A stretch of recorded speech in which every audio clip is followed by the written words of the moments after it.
What's happening, Reds? This is the LFC transfer room, bringing you your daily stream today. Today, we want to talk about the importance of Thiago. We touched on it a little bit yesterday, but since he's been out the side, obviously, Liverpool haven't been in the best form, results-wise or performance-wise. So we'll discuss that, and we'll also talk about Harvey Elliott being criticised in the press recently for his role. But tonight, I'm joined by Neil, and I'm joined by Kev. Neil, I'll start with you, mate. How are we? Yeah, all good, thanks. Much happier after Tuesday. So yeah, all good.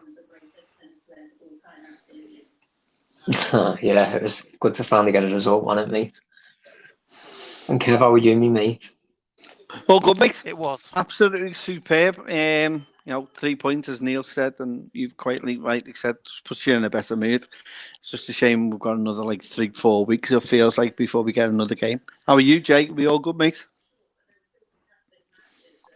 All good, mate. Yeah, been annoyed over the last week with all the footy stopping and stuff, though. It feels like COVID again. Just everything's on hold, mate. It's turning my head in, to be honest. But to be honest, we could probably do with the break the way we've been playing. So not the worst thing to happen, to be fair. But I'll start with you then, Neil. So, and then obviously, as I've opened the stream, I've said, obviously, Thiago's been injured the way he has been throughout his Liverpool career, mainly, unfortunately. But obviously, you could see the performances have dropped off on the results side as well. How important is Thiago to this side, do you think? I think he's massive. And I think over recent years we've all kind of discussed who the key players are, and we've spoken about Van Dijk and Salah and Alisson. But I think if you were to ask anyone now, Thiago would probably be at the top of the list, because when he is on the pitch, it just transforms the team. We saw it for half an hour in Napoli, and then the other night he was outstanding. And Thiago's a fantastic player. He's great on the ball, but the way he presses and he turns over possession for someone that isn't the quickest player in the team. He just makes the world of difference. So for me, he's a massive player. Yeah, he is. What do you think? Do you agree with that sentiment? Most people always talk about Van Dijk. Obviously, it's the difference he made to the team when he came in. We won the league and the Champions League. Do you think Thiago might have overtaken him for importance in terms of being the most important player to stay fit for Liverpool now? I do. I quite back up what Neil said, to be honest. And being at that ground, I've said it many a time, it's a privilege and an honour to watch that player play every week, every time I go and watch. And the balls that he plays that no one, not even I, could see. And I'm up in the upper centre, so I have a boss view of it. On Tuesday, what I saw was a player that actually commanded the whole game, the temperament, the lot. He was instructing where that ball needed to go, not only from the midfield side of things, but also from Van Dijk, from Matty. He was going in, calming things down as well. His approach to the game and how calm he is under pressure is just unbelievable. It's hard to put into words how good he is at times, and it's the whole movement, not just on the ball but also off the ball. That dummy done in the first half, I was just like, wow. How do you do that? Do you know what I mean? I've tried to do that many a time, but it's no chance of that happening. But yeah, that's the kind of player he's got. He's very creative, and it's quite a lot of underestimated how much he brings to this team, especially at the minute. Yeah, it really is. Can see some of the comments there, so shout out to some of our regulars, Hilo, Anasar, Jen. Thanks for all watching. Make sure you like the video, and if you haven't already, subscribe to the channel as well, just so you don't miss nothing. We stream daily. With that then, Neil, if obviously you're both hit the nail on the head. When he came on for that cameo at Napoli, I felt like Liverpool's whole performance changed. Not like we were great, but it was far better than the first half. And then obviously Ajax actually pick up the result, and as you both mentioned correctly, he was outstanding the whole game. if he's to pick up another injury now, what does that do for Liverpool season? How big an impact do you think that could have on our season if Thiago has a long layout? I think it would be damaging. I think there's no one that can come into the team and do the same thing. So yeah, we all love the way he plays, and as Kev says, those incisive passes they're just brilliant. But I think there's so much he has in his game that goes underappreciated as well, in terms of how much of the times he wins the ball back, how he anticipates things. I think it's very difficult for any of the other players to come in and have the same impact. So any kind of long-term injury, and he's, to be honest, I think I remember at Bayern he had a lot of injury problems as well. I think we're going to have to get to the point where we are going to expect him to be out. Hopefully it will not be long-term and they'll just be short-term injuries. But we may have to find. I don't think we can we've got a straight replacement to go in and to offer the same thing. So we may have to play slightly differently. Because at the moment, when we have slotted someone straight in to replace him, it hasn't worked. Whether Artur is a solution as cover to him, he's meant to be a ball player. I don't know, but I can't contemplate us being a success or a big success this season without him being available on a regular basis. No, I completely agree with you, mate. I mean, don't get me wrong. Obviously, he's a world-class player, so there'll always be a drop-off, but he really is that good that barely anyone could replace him. Jen, thanks very much for the super sticker there. Appreciated as always. Thanks for your support for the channel. So, with that, Kev, obviously Neil thinks it'll have a big impact. What about yourself? If Thiago has a prolonged injury, Neil's already alluded to it, there isn't really anyone there that can come in. What impact do you think it'll have, mate? I think it will also affect mentally to the players. I think there's a mental drop off as well as an actual playing drop off. I think he provides he's that rock for certain players within the team, especially with the likes of Van Dijk playing in front of him. He plays a lot more calmer. The players seem a little bit more at ease when Thiago's playing. If you take that out now, and for a long period of time, I think it'll have it could have a detrimental effect on the mentality of the team because of what you're losing and what you're not gaining back in any way with him on the sidelines with an injury. That's how much he's become and integral to this side, and the drop off when he's not available is massive. It's clear to see what happens when he's not in that team. More so this season due to the injuries we've had. We've been able to downplay it and make it up a little bit over the last couple of seasons, but this season seems as though it's more evident more than ever, and it's more necessary for him to be playing rather than being a quaver, which is what I've always called him for his injuries. So let's say he does get injured. I think the other thing that. Go on, Neil. Sorry. I was just going to say, Fabinho, his performance was more Fabinho-like, and alongside Thiago. So I think he deserves some credit because I think he really Definitely. Did improve on the performances. I think he's been a bit exposed in midfield, to be honest, since the start of the season. But having Thiago in there with him, anticipating things and snuffing out danger at times, I think it really brought the best out of Fabinho as well. It's funny you say that, Neil. I was talking to a Liverpool fan yesterday, one of my mates' dads, and he literally said the exact same thing as you. He felt that when Thiago's not playing, Fabinho can't play at his best. So it's interesting that both of us had the same take on that, and obviously don't know each other. With that, Kev, then, let's just say, for example, Thiago has an injury that he's out for the season, he's not coming back. What's that do for our season? Where do you think realistically we finish, or how do you think the season ends for Liverpool if that was to happen? to be honest, the drop off doesn't mean that we're just going to fall out of the top four and finish around about 14th or 15th because of one player.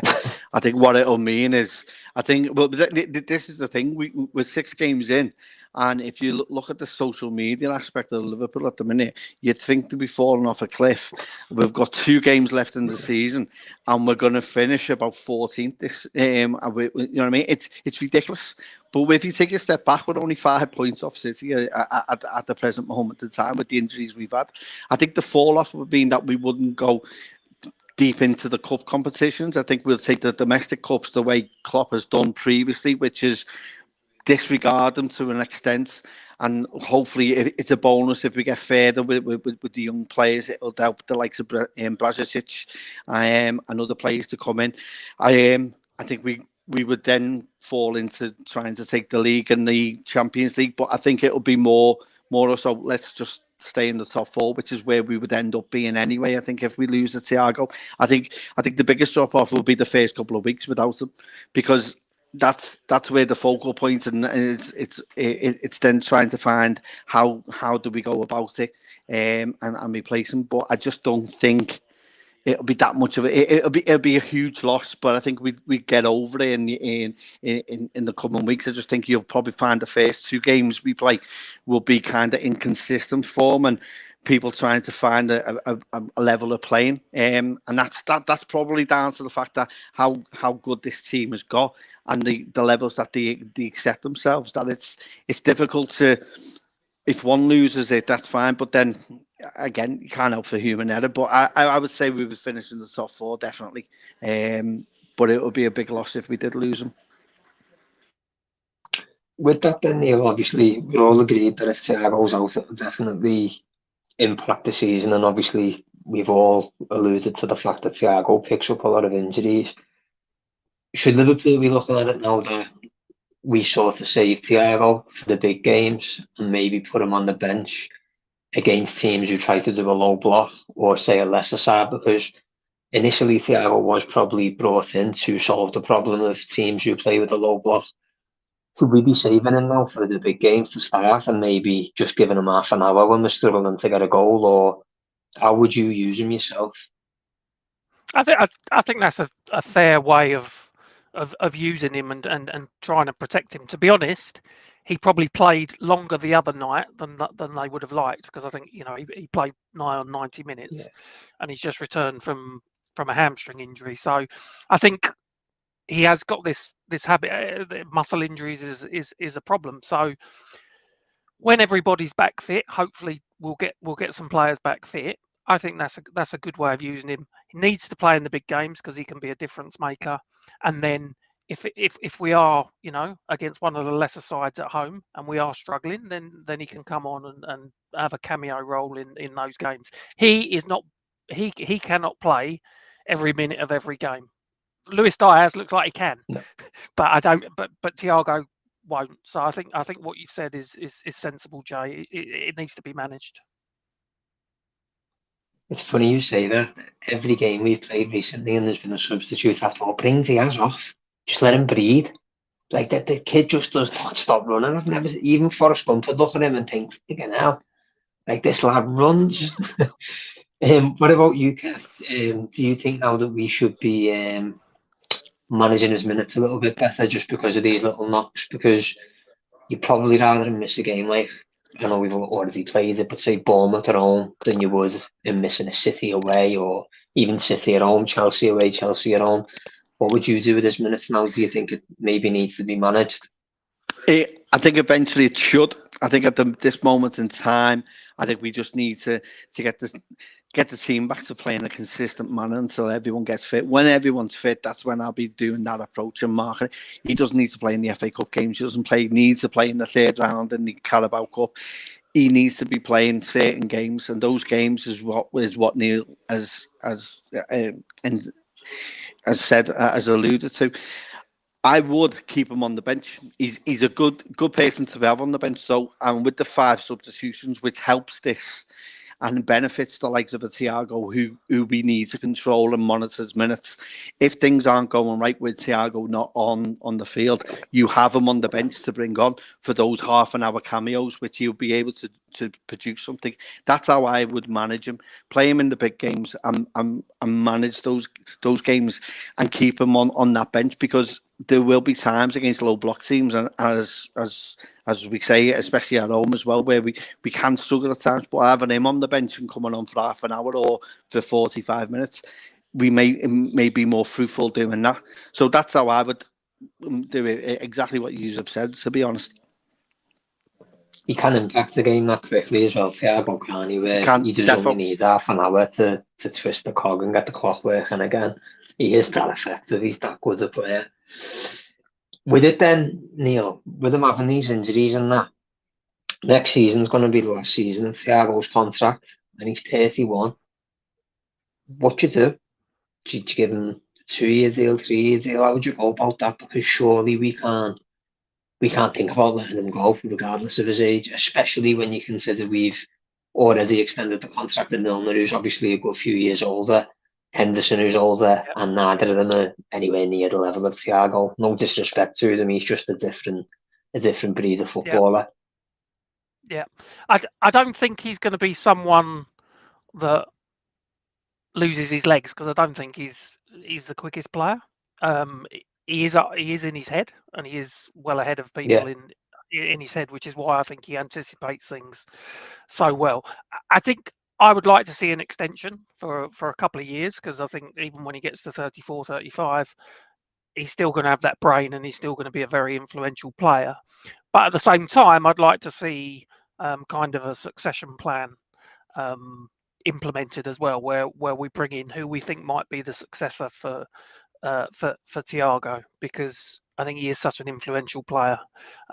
We do need to think about the future and using him to sort of mentor a younger player that comes in, and if he plays 70% of the games and a younger player with a lot of flair like he's got plays the other 30% to start with, then fine. Then we've got cover. But there needs to be that planning.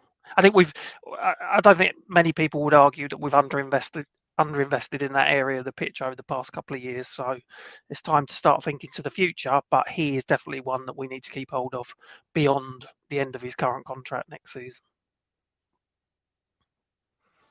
To be fair, Neil, you've just set that up beautifully, like a Trent cross, because that was my next question. I said yesterday to Tino, there was only me and him discussing Thiago briefly, and I said replacing Thiago, who? I can't think of one player in Europe or world football who's similar to Thiago, and the closest I could get to it was Verratti, who you're never going to get.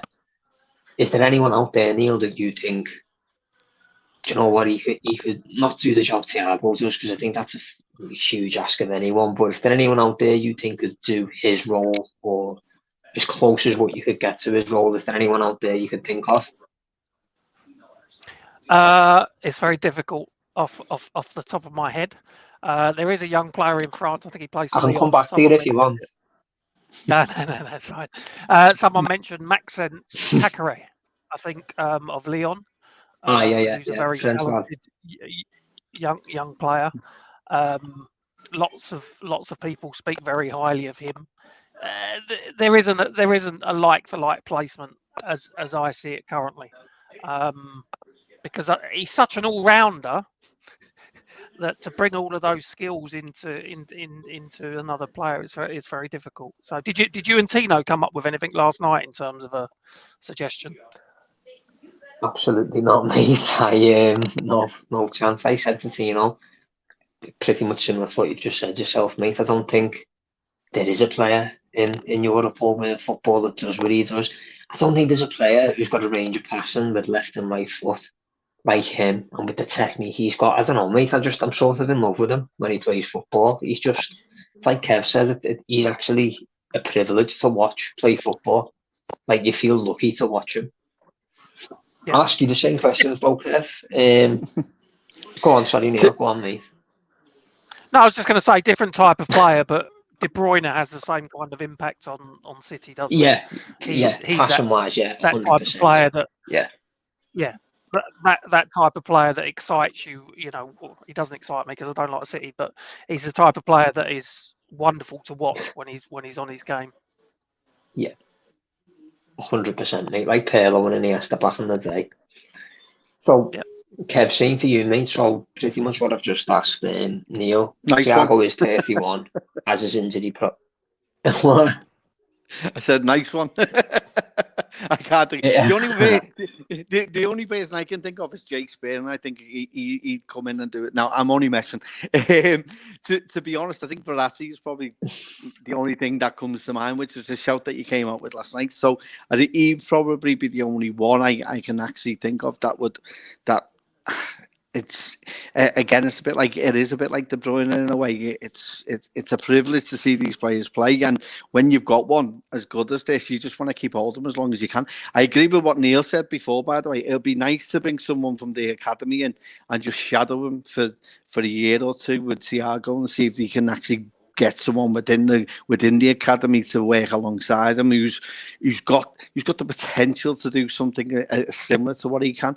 Now, I don't know whether that would be a percentage. I don't know if that's the style of play, but I'd be looking at someone like that to come. Like even when he came on against Bournemouth, percentage, and even this season in pre-season, he's the one that made my eyes light up and go, oh, he looks all right, him, you know, but. Again, that's what I'd be doing. It's very hard to find these one-off gems that only come round every every generation or so. But I'd try and keep hold of them as much as I can, extend his contract, and get someone in the academy, work with Alex Ingleworth, and find someone who's potentially got it in the locker to unleash, to be unlocked by playing alongside Thiago. I think that would be a great shout. What Neil said before. I agree, mate. And you both said that as well, because Ian Doyle gave me shit about saying Bajcetic looked good in pre-season. He said he probably won't play a minute because he was saying how good Keita was, and Keita's not in the Champions League squad and Bajcetic is, so he looks like a right fit now, to be fair, so take that. With that as well then, Kev, so do you agree with Neil? Would you extend the contract just to keep him around? I think you have just said that, haven't you? Yeah, I have. I absolutely. Even if it's just a 2-year thing, I'll be doing that. But I'd be more focused on him and working with. If I was Klopp, I'd be offering the contract, and then I'd also be working with the academy, the head of the academy, and find out someone who can potentially work alongside Thiago, and as I say, to reach their potential a little bit quicker. And I think there may be one or two within the academy. I haven't watched much of the academy lads. There's a few that I do know of, but Bajcetic is definitely one I think will get more minutes. He's been part around the first team squad quite a lot this season, and even when he came on against Bournemouth, he's got this confidence about him for a young 17-year-old that comes on and just looks as though he could fit in straight away. But it'll take time with him. Give him the Carabao Cup, give him the FA Cups, and a few 10-minute cameos when we're 7-0 up against teams. That'll be great. He does look a special player, to be honest. I'm really looking forward to him getting a few minutes. Every time I've seen the kid, he just looks levels above the rest of the people he's playing with. So hopefully he's not another one of them that just goes missing and you never hear of them again. But if you haven't already, please like the video and make sure you subscribe to the channel. We'll finish waxing lyrical about Thiago because somewhere his head must just be going like that. And I'll move us on to Harvey Elliott. So a lot of people have been criticising Elliott, playing in central midfield and not doing the defensive duties. And Kev, you touched on this the other day on a stream I was watching, mate. He said he can lack the defensive side. Do you think, Neil, that with Thiago being out the side, we've been over-reliant on Elliott being the creative influence for Liverpool, given he is only a 19-year-old kid? I don't think he's even played 20 Premier League games. So I think the criticism is a bit harsh, or what have you made of it? I think it's very harsh because I think in those early matches this season, he was one of our better players in nearly every one of those games. So he's still very young. He's great on the ball. And I think he's probably suffered over the last game or two, particularly on Tuesday. I thought it was probably his worst game yet, because the side hasn't been as stable as maybe it has been in the past. But I think the criticism is off, to be honest, because he really played well in those first few games, and after every game people were coming away saying Harvey Elliott played well, and it was probably only Tuesday that you would come away and say he didn't have his best game. So I think he has suffered because the team and that right side has been a little bit unstable, and I think the criticism is harsh. Will he stay in the team? I don't know, because they might try and block the right side up a little bit. Now Thiago's back in the team, and we're not reliant on Elliott to be the sole creative influence. So, yeah, too harsh the criticism for me. He's a young player. He's got a lot of talent, and I think he's done quite well. I agree, to be honest, mate. I think in the team where we've not performed very well, he's been one of the brightest sparks. Although I do agree, he probably lacks the defensive work. I think it's his pace. I don't think he's fast enough to get back. But what about you, Kev?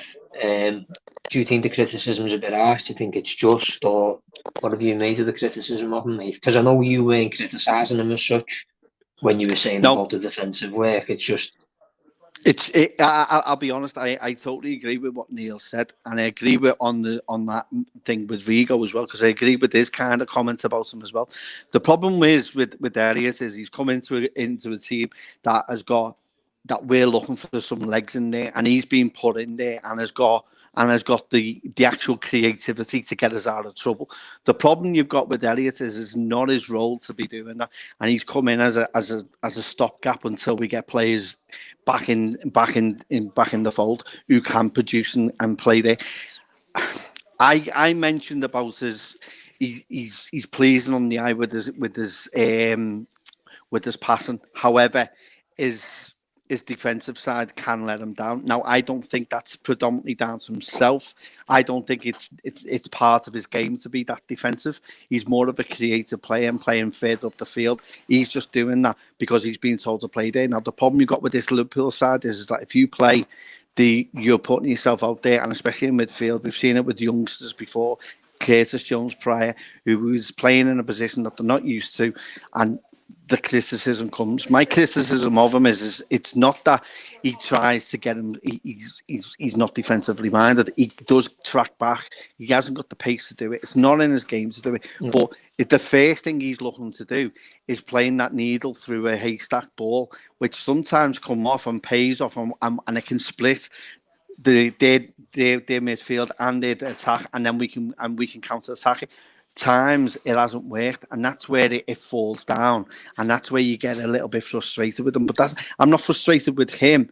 I'm just frustrated with the whole team at the minute, and especially that right hand side. And I agree with Neil. There could be a chance now where we see that side get locked up, because again on Tuesday, whether we like it or not, another goal comes from that side of the field, and it's again the first thing we'll do is we'll batter. I'm not battering Elliott at all. It's just something I've seen watching him play that I've gone, it's good, but I want to. I'd like you to get a bit more defensive work into you. But it's hard with Elliott. Do you know what I mean? Because I feel I totally agree with what Neil said.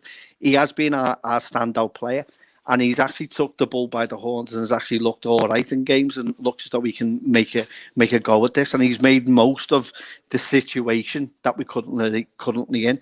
But even if he goes to the bench for a bit, he's done well. Fair play to the lad. He's come in and he can walk away with his LDL day if he does go on the bench, because he has played that well for us this season, I think. What do you think, Jay? I think you made some boss point there about the fact that to play on that right side of the midfield, you've got to have legs for Liverpool. You've got to, because you sort of half cover him for Trent. We don't play Trent right back to defend. He's our creative outlet. So then your right side of midfielder has to do the dirty work that Trent doesn't do or can't do. And I was going to touch on that in a minute because I'll ask Neil about it. So I think you're spot on with that in terms of legs. And the other thing that I think, which is what I was about to ask Neil, do you think maybe Elliott isn't a midfielder? He's a winger. What position do you think he's best? Do you think we're not getting this from him in midfield because he isn't a central midfielder? Is he more suited to the wing or a 10 or even like a false 9 second striker? What do you make of that, Neil? I wouldn't ring fence him in any particular position at the moment. I think in a dominant Liverpool team, he may be very effective in that right midfield role.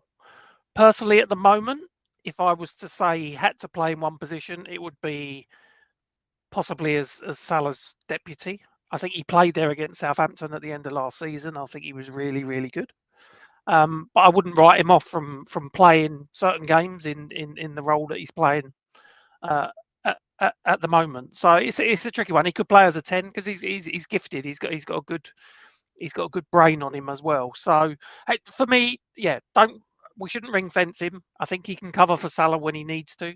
I think he's clever enough to do that. I think at certain games he's probably okay in that right-sided midfield position. Whether we'll play a 10, we may have to change the formation for that. But I think I like his character. I think he's someone that's confident and wants to do well. And I think he could offer us a lot in 2 or 3 different positions. Yeah, definitely. With that then, Kev, this is the point you brought up before, which is why I wanted to come back to it, was obviously Trent's getting hammered every week for his lack of defensive ability, should we say. He's been caught back post now on 2 or 3 goals at least.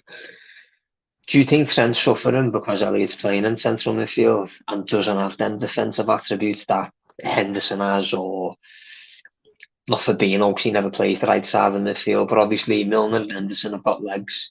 They'll do some of the dirty work for Trent, whereas I don't think Elliott has got the legs for that. Do you think that's having an impact on Trent, having Harvey Elliott on the right side of the midfield? I think it's a combination of factors. I think it's that. I think it's also a lad in poor form as well. I think he's off it more so this season than I've seen before.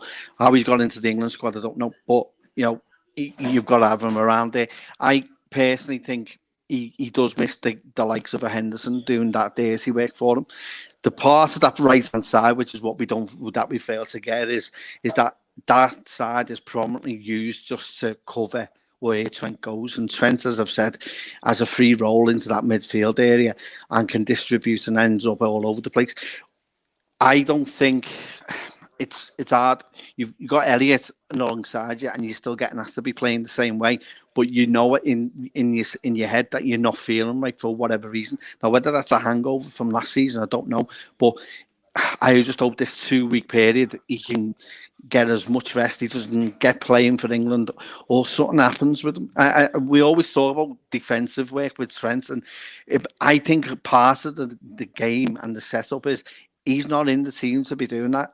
I agree if it's a back 4 and it's 4, he's there. But when he's playing and we're playing our count and we're on the attack, his role is not defensive. His role in the team is totally different to what we expect as fans from a right back. He plays differently, and with that comes certain responsibilities when there's certain other parts of the field that we're not actually getting at the minute, and it's more focal because all the right hand side aren't playing well for one reason or another. We haven't got a player who is covering where we normally have. When we've got a winger who's playing too far wide and is out of form, and we've also got a right back who's doing exactly the same, but they're still trying to play in the same way, and eventually at some point it's going to click. I just think it's a combination of factors that are contributing to that side and the downfall for at the minute in his performances for Trent.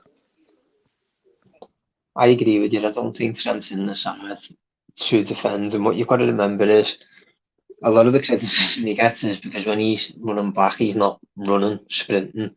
You've got to remember where Trent plays. He's not running from the halfway line. He's running from near the corner flag of the opposition. So you're not going to sprint back a full pelt 5, 6, 7 times a game. It's not physically possible. But are you concerned by Trent's form at all, Neil? I remember last season he didn't start too hot. he has a bad patch, or it might have even been the season before, to be honest. But there was a season anyway, I think it may have been last season, where at the beginning of the season he was way off it. And we had an international break, he came back, and then he was arguably our strongest player for a couple of months. Are you concerned by his form, or do you think he'll be able to bounce back again? No, I'm not. I'm not concerned. I think he's a fabulous player. I don't think he's been at his best, but even in games where he's been criticised for his defensive play, still going forward, he's offering something. I think he's helped by having Matip back in the team. I think Matip helps to solidify that defence and makes a difference. And I think because he got caught out against Napoli and people accused him of being lazy, everyone sort of just jumps on the bandwagon. Trent Alexander-Arnold is a fantastic player, and in a stable side, he'll be absolutely fine. So no concerns from me. No, I agree, mate. I think Trent's a ridiculous talent at the fans are crazy. The people question his ability, his passing ranges, like the people we mentioned before, De Bruyne, Thiago, Trent. There's a handful of players who can pass a ball like these lads. So the question their ability, I find insane, but that's the way footy is with opinions, unfortunately. With it then, Kev, do you think the breaks? Obviously, we're not playing now for quite a while, so do you think this break's come with a good time for Liverpool now to get some training in and try and get back to basics, really, getting our press right again? We couldn't have asked God to do a better deed than what he did at the time when we needed it, and it's just the only downside to it is where we're going to fit these games that we missed out on. But I think it is vital that we do spend this time finding a way and adapting to certain things. A formation change, is that needed? How do we adapt better with now Nunez? I think it may help with Jota being up front and coming back into the fold. I think that may help him. It's dealing with all these little intricacies that we've got that when together mold into a big actual problem. But when we break it down, it's certain parts of the game, there's certain parts in midfield that we need to get better with. We need players that are out of form to be given the rest if needed be, if that's the case, and give them time to build on that mentality back again. It is there. We've seen it in glimpses. We saw it against Palace. We go down to 10 men. So, and the mentality is still there and the fight's there within the team to come back and to get a point. There's games in this season that I think we've played. We've shown glimpses of what we can do. We've shown against Bournemouth that if given the right time and the right team and the right keeper in goal, we can score 9 against you. Do you know what I mean? But we saw the 4-2-3-1 being used against Everton. That worked well with Bobby just behind Nunez, who's freeing up the space. There's a lot of things that we can work on, and hopefully this 2-week break will give us the opportunity to do that. We have some going on international break, but they're not the ones I'll be concerned. It's the likes of Arthur. Let's try and get him up to speed and see what he can do. I know we hear about certain players in the he's already finished. Well, let's see if that's the case. We'll see that in the next couple of weeks. But we need something to build on, and this has given us an opportunity to do it. The only downside for me is, as I've said, is when we're going to fit these 2 games in. But although that is a problem, I don't think this team, when it gets going, are too concerned, as we saw last season, if there's a build-up of games. Yeah, we're a machine, aren't we? We're just on to the next one, once we get into that rhythm, which I hope we get into again this season. There's a reason I brought the comments up there from all our pals about Arthur. We touched on it a little bit yesterday, me and Tino. There's a report come out from a journalist who isn't very reliable anyway, but apparently Klopp's seen Arthur and thinks he's definitely not for us. He's happy to give him away in January if we sign someone else, which in itself sounds stupid, because if you're going to sign someone else and let him go, you may as well let him go now and not pay the next 6 months worth of wages. So that kind of defeats it. But with us having this break, then, Neil, isn't that a good thing for Arthur as well? Because by the time we start playing footy again, he'll have had to go 4-5 weeks worth of training with the squad then. That can surely only be beneficial for getting him some game time now coming back, can't it?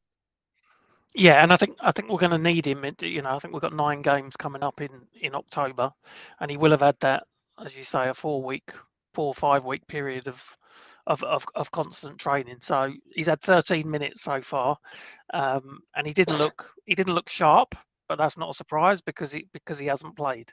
So he does need, to be honest, he needs some match practice.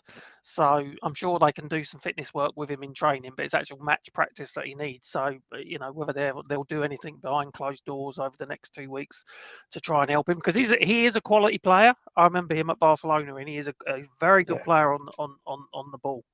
So it's all about sharpness, and this nonsense that's come out over the past few days. You know, when has Jurgen Klopp ever come out and written a player off and let people know about it? So I don't read anything into it. I completely agree with everything you've just said, mate. You wouldn't do that, especially within 1 week of the fella being training there, who hasn't barely kicked the ball for a year. I think that would be a bit harsh. Do you think that's going to be beneficial as well then, Kev, getting Arthur? Neil's just already alluded to it, but a couple of years ago, anyone was a took Arthur. He was dubbed the next Xavi. Do you think if we can keep him fit and get him some games, like Neil's just said, behind closed doors during the international break, that we might have had like a little hidden gem there that we've managed to find and polish? Yeah, because if you look at what happened when we signed him, you've got all the Juventus fans questioning Allegri as to why they've let him go and what's Klopp seen that Juventus out that Allegri hasn't. So I think there is a player there. Now, it's a win-win situation for Liverpool, and it's a kind of deal that I was kind of expecting that we would do, in the fact that it benefits us how it's being put together. We paid the fee over 2 years if needs be. If it works out, and it's down to the player. I agree with everything what you've said and what Neil said. I think there is a player there. It's getting him out. It's getting that player out of him. But I think if there's anyone who can get that out of a player, it would be Klopp and especially Pep Linders as well. They will work alongside him. They will make sure he's up for this as well. So you've heard. So it all speaks well. This what's coming out is just basically putting 2 and 2 together and coming up with about 8 because he hasn't played and he hasn't had any minutes, especially again in the Napoli game or this week. He may not be fit, right? Do you know what I mean? He has come. He did have an injury at the start of the season, an ankle injury. So we don't know if that's still being about when he joined us. So you know he may still have a bit of that going on. So I'm quite happy with Klopp dealing with them, and I think these next couple of weeks will the fruit will be in the pudding. I think he can be a very useful player for us, and if it kicks off the way he hopes it is, and I do as well, then we've got a player on our hands, and it helps our position, and it then brings more of an upgrade on our midfield that we haven't necessarily seen over the last couple of seasons. But you know, it could be a hidden gem. It could be a Jake Spearman, but who knows? Time will tell with it. I think the only player, the only player that Klopp would turn around and say no chance would be seeing me play after 10 minutes, and he'll go, no, he's finished, get him out of here. Other than that, it's got more chance of getting a game. So yeah, so no, I don't question it. I just think I just think it's lazy journalism in a way of and the source coming out with what he thinks is big news. It's not.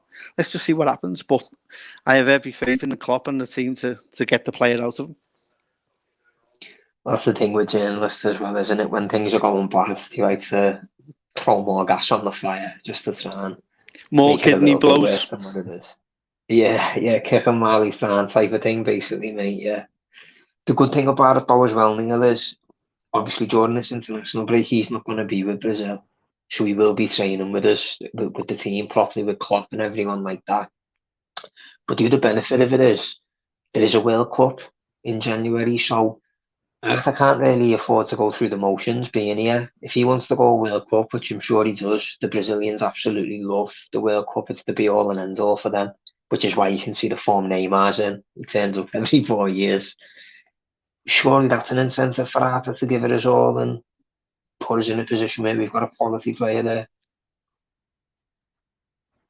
Yeah, I think he's suffered from irregular football, which has probably cost him, playing time for his national team. So I don't know how much opportunity, because we're talking about probably just 2 months now until the World Cup. So he will need to excel in that period, because I think this may be the last international break before the World Cup. So he will need to excel if he is going to force himself into that squad. So yeah, hopefully that'll be an added incentive for him.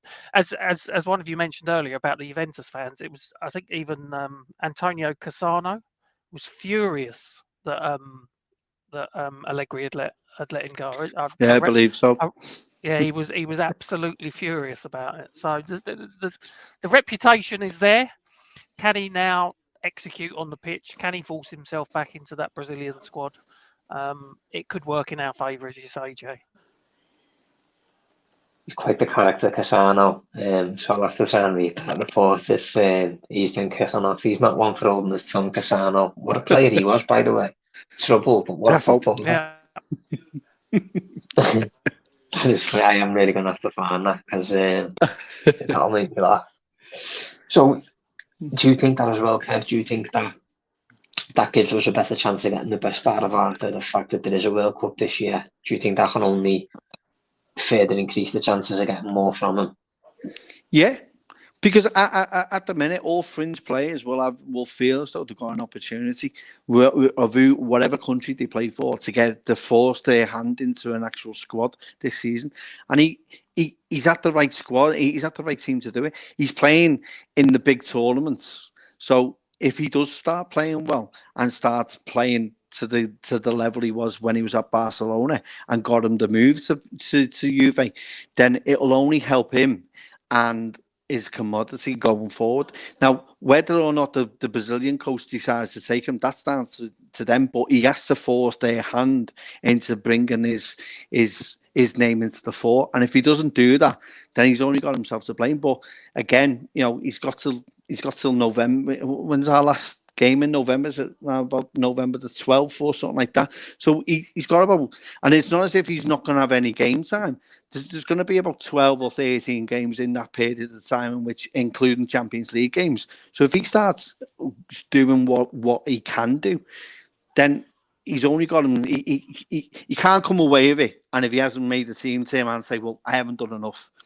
If he forces it, then sound. If not, then more bonus for us going into the Boxing Day game, doesn't it? Because we will be missing players, and although some of them may be coming back, it'll be good to be beneficial to have him and at least Diaz not playing in the World Cup and playing for us. So I see it as a win-win situation for us. I'd give him the firework up the arse and just say, look, mate, you can force Brasilia and you can get into that team if you start doing this and showing them the reels from Barcelona, get that memory get going, and then if it doesn't work out, you just go, never mind, lad. But anyway, we've got games coming up in Boxing Day, so get yourself ready for that, lad. It was only March that he last played for Brazil. So it's not like he's been out of the Brazilian squad for exactly 2 to 3 years. So he was in the squad at the end of March. So he will be on a list of players that is a possible, I guess, for their manager. That even makes the point stronger, to be fair, Neil, because it's still this calendar year that he's been picked up, so it's still going to be in the forefront of his mind. I need to perform here if I want to go to that World Cup. So yeah, I'm glad you said that, to be honest. I didn't know that. The other thing that is then, obviously Nunez will be going to international duty, during international duty, but in a way, I know this sounds mad, but do you think that red card and is not playing for 2 weeks might actually benefit him to have just a full 5-6 weeks of training of learning how to play our system? Because I know he hasn't played much, but he hasn't exactly hit the ground running properly when he has played. What do you make of it, Neil? of Nunez's start to life. Just if if Liverpool not playing for 2 weeks can benefit him, just training around the lads, just having uninterrupted training. Is he not going away with Uruguay? I think I'm so, not sure yeah. if they've But got I game. mean, because we've just missed obviously the last Premier League game, and we'll be missing Chelsea as well. Yeah, I think so. It's a difficult one for him because he started very well. Always looked like he was going to cause problems when he came on against City, when he came on against Fulham, then had the sending off. And it's been a bit sporadic since. But even the other night he came on, things happened. So he had a good chance that he missed. That happens. He was unlucky not to supply a cross for Luis Diaz as well. The keeper did well. So there's a lot of people that seem to have a downer on him. I can see quite a lot of positive things still. He does look very raw. And he does need to. I think the way he's being used at the moment is possibly the right way to do it. And the more training he gets under his belt, the better. There's lots of reports about him in training, and they're trying to work on him physically and tactically. So if I thought Jota was really good the other night, and I think him coming back made big difference. He was a real physical presence up there. He's good in the air. Diaz is good in the air. So we had quite a lot of physical presence. So if Jota and Bobby can find their form, and Bobby had a run of decent games where he got 3 goals, I think getting him training, getting him used to the system, bringing him on in games is the right way to go. So yeah, I think with Klopp teams, the more time on the training pitch that the players get, the better they become. So it can only do him good. Yeah, I agree. What do you think, Kev? Do you think the last week really, it's only a week, but it's very rare we ever get a full week of training because generally we play 3 games a week. Do you think that'll be beneficial for us to try and get used to the system and just getting used to being in new surroundings, really? Yeah, it is. We've got to remember this is a big step up from Benfica, and he's coming into a team where you've got to be football intelligent, and as well as having the fitness to play in this team and know what your parameters are and how to play. I think we're still trying to adapt to him in finding a style and a play, and it hasn't helped with the injuries that we've had, that he's come into an unsettled side. That hasn't helped. However, I have seen a few glimpses. I think it's, at the minute, I think it's been more beneficial seeing him as an impact player coming on for 30 minutes than actually starting the game, because as he started against Palace, we then start looking for those long balls over the top more than what we ever do. And it then affects our actual build up and make up. We're still creating chances, but I just think it's he's 6 games in to a 6-year career at Liverpool. So we've got to remember this is at the very, very, very early stages of his actual Liverpool career. He is learning things that he didn't think he'd have to learn as a centre forward, and what he'd have to do by working in a Klopp team. And this is the issue that everyone thinks, that it's easy to play in Liverpool's team as long as you've got the iron energy, but you need to have the end. You've got to have the confidence to play and be reassured that when you go and move forward and press, that have the confidence that that's going to be backed up behind you. I think it will help with Jota coming back into the team, who can also speak Portuguese. He'll be able to speak to him and sort out the issues that he may have. I think it's one of them. It's like I see Nunez, and it's probably the worst analogy I could use, but it's like a kid going from the last year of juniors to the first year of seniors, and he's gone, whoa, look at this place, wow, and it's a big step, and it's taken a little bit of a time to adapt, and we're trying to adapt to him to find out what's more beneficial. Is it beneficial in playing in a 4-3-3, or is it beneficial that we do this with him? And he's got everything there, but I just think it's going to take a little bit more time. I think people calling him out, everyone's allowed opinion. I just think we've got to remember and factor in that six games in and not 300 games in at the minute. Well, Kev spoiling you tonight with perspective and an analogy that was class. because you are nervous in your first year of seniors, and the longer you get on, the cockier you get, and the more sure of yourself you Exactly. get. So, Kev's treating you tonight, ladies and gents. I won't go that far. Before we finish then, oh, I would, mate, I would. Before we finish then, I'll just ask both of you. Do you think Arteta can have a big impact at Liverpool this season, Neil? Just a simple yeah or no, really. Do you think Arthur will have a big impact on Liverpool season, or can have a big impact on Liverpool season?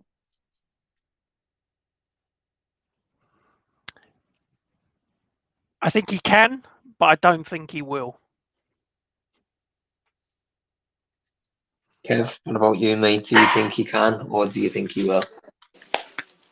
Possibly, but I'm more me head is saying no, but my heart is saying possibly he can. It's down to him. It's down to him what he wants and his mentality. He has the opportunity there to do something this season if he wants to, and there's enough there for him to come here and play. That's down to him. You can put everything in front of him.